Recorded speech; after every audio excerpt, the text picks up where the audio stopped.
Today I'm going to be demonstrating how to tag an improved clinch knot. It's a really good terminal connection for beginners, or really anyone for that matter, because it's pretty easy and quick to tie.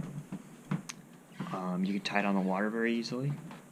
It's just a simple, easy, great knot for beginners and really anybody. When you're getting up into higher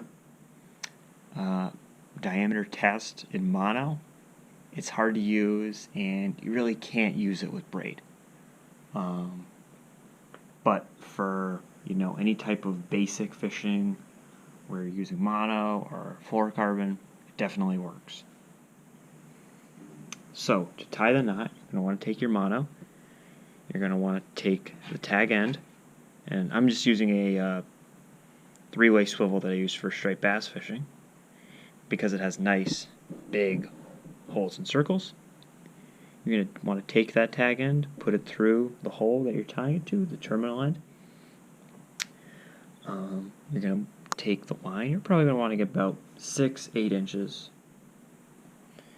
of line through the hole. You're going to want to make a circle, like if you were going to tie a overhand knot. You just go right through here, but instead you're going to keep that line out and you're going to twist it. I'm going to do this 6 times here with 15-pound mono. So 1, 2, 3, 4, 5, 6. You're going to want to then put the line through the hole that you made if you were going to close that overhand knot. And then now you've made this new hole here. In between your wraps and this new line, you're going to put the tag end.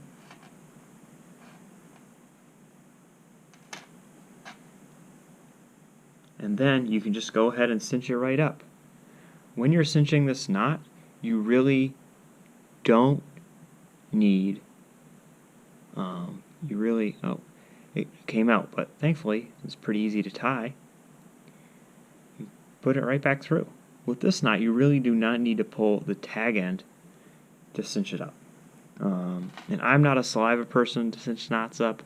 I've never found that it really does anything at all. But yeah, usually when you have your knot ready to cinch up, you're going to have that tag end shooting straight up your main line. So here's that tag end right here, and here's your main line.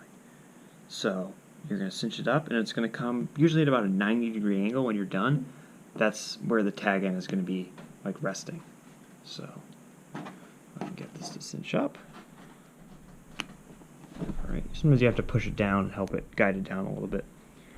And there you go. So once it cinches up, it should be about 90 degrees or so. It shouldn't be facing down. If it's facing down, it didn't do the improved portion. The normal clinch knot, you just put it through that hole that you'd make if you're going to tie an overhand knot, that first hole that you made right at the start. You wouldn't put it through that hole that you made again when putting it through that first hole. Said hole way too many times, but I hope you are following along. So the knot, it should, when it's tight, the coils should be all on top of each other. They shouldn't be crisscrossing or anything like that. They should stack one after another. Should get nice and tight, and it really is an effective knot. You can clip the tag end pretty close.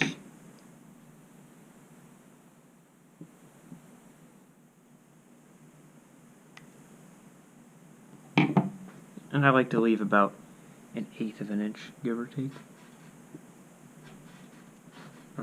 This knot is really, really effective. It's a great terminal connection. It's not that versatile. That's the one pitfall. Other than that, if you want to connect mono anywhere really up to, I'd say 25, maybe 30, I think you might get away with 40. It just depends on how it's cinching up. But it's a great knot to learn at first. Great terminal knot. Like, I use this knot all the time when I'm fishing for smallmouth, lake tackle striper fishing. It works great for those things.